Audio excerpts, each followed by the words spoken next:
Imagine running a simple command you've used thousands of times. npm install, no warnings, no suspicious files, no antivirus alert. Just 1 second later, a remote access Trojan is running on your machine. And the scariest part? It came from Axios, one of the most trusted JavaScript libraries on Earth, with over 100 million downloads every week. In this video, I'll show you exactly how hackers compromised Axios, how the malware worked, why millions of developers could have been affected, and how to check if your system is safe. Let's get into it. How the attack happened. This wasn't a vulnerability in Axios code. This wasn't an exploit in Node.js. This was a supply chain attack. The attacker gained access to the npm account of an Axios maintainer. Once inside, they published malicious versions of Axios to npm. Those versions looked completely legitimate. Developers installed them exactly like any normal update. But hidden inside was malware. And that's where things became dangerous. What is Axios? If you're a JavaScript developer, you've probably used Axios. Axios is one of the most popular HTTP libraries in the world. It allows applications to send requests to APIs and communicate with servers. Whether you're building React apps, Express backends, Next.js projects, Vue applications, or mobile apps, chances are Axios is somewhere in your dependency tree. Even if you never installed Axios yourself, another package may have installed it for you. That's why this attack got so much attention. When a package this popular gets compromised, the impact can spread across the entire JavaScript ecosystem. The account takeover. The attack started with the maintainer's npm account. Once the attacker gained access, they had the same publishing rights as the legitimate owner. That means they could push updates that appeared completely authentic. No source code review, no GitHub compromise, no exploit in Axios itself. Just a trusted account publishing a malicious package.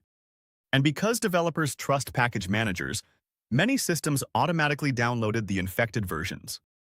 The one line that did it all. The attacker didn't inject thousands of lines of malware into Axios. Instead, they added a single dependency, a package called this. At first glance, it looked harmless. In fact, it looked similar to the legitimate package, this. This is a common attacker technique called typo squatting. The malicious dependency wasn't needed by Axios at all. Its only purpose was delivering malware. And because npm automatically installs dependencies, the attack executed without the victim doing anything unusual. How it was discovered. Security researchers noticed something strange. The new Axios release suddenly included a dependency that had never existed before. That dependency looked suspicious. Further investigation revealed it contained malicious installation behavior. Researchers quickly analyzed the package and confirmed it wasn't just suspicious. It was actively deploying malware.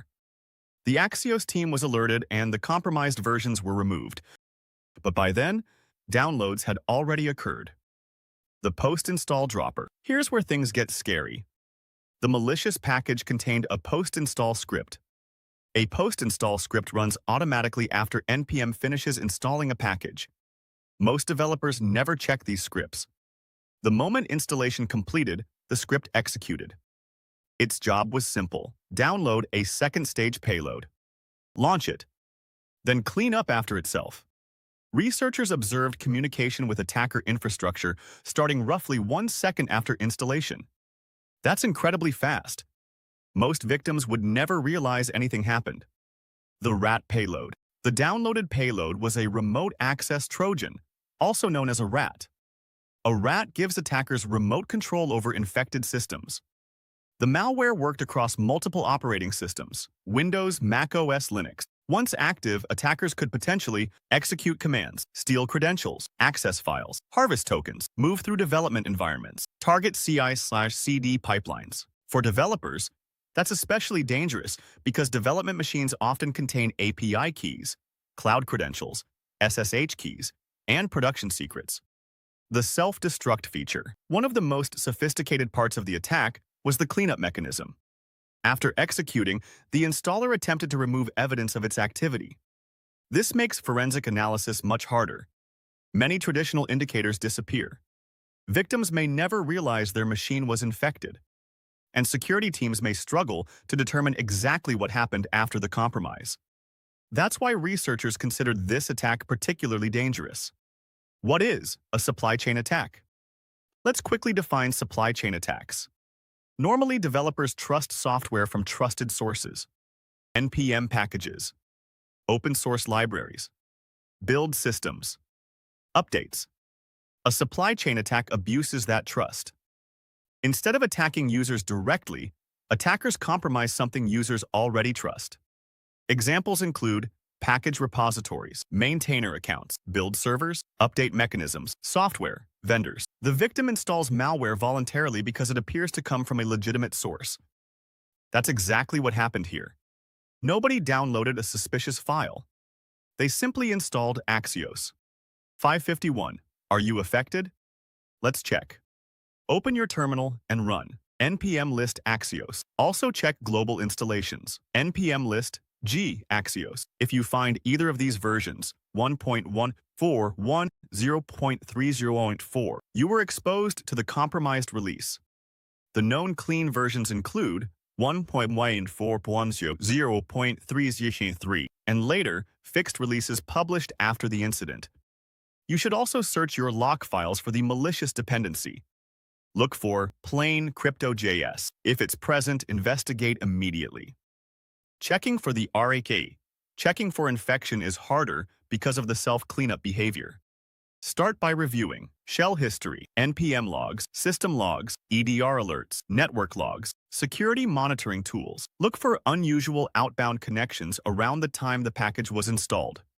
Review developer machines and CI/CD runners that may have installed the compromised versions. Remember, absence of evidence does not guarantee absence of compromise. What to do if you're compromised? If a machine installed one of the malicious versions, treat it as potentially compromised. Take these steps immediately. First, remove the infected version. Second, upgrade to a clean Axios release. Third, rotate all sensitive credentials.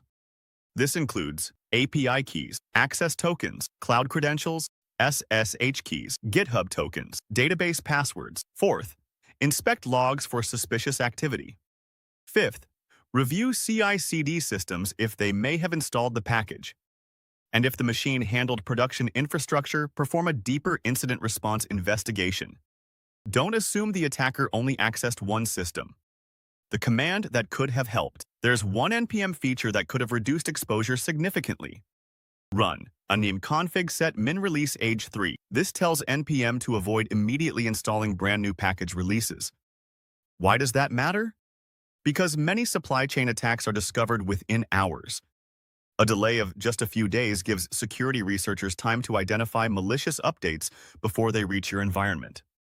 It's not a perfect defense, but it's a very effective additional layer of protection. Conclusion. The Axios compromise is a reminder that modern cybersecurity isn't just about vulnerabilities anymore. It's about trust. Trusted packages.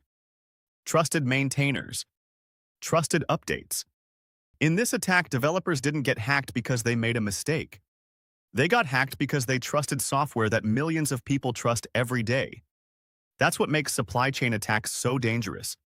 If you found this breakdown useful, subscribe for more cybersecurity investigations, threat analysis, and real-world hacking stories.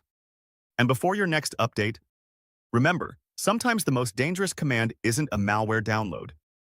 It's simply npm install end.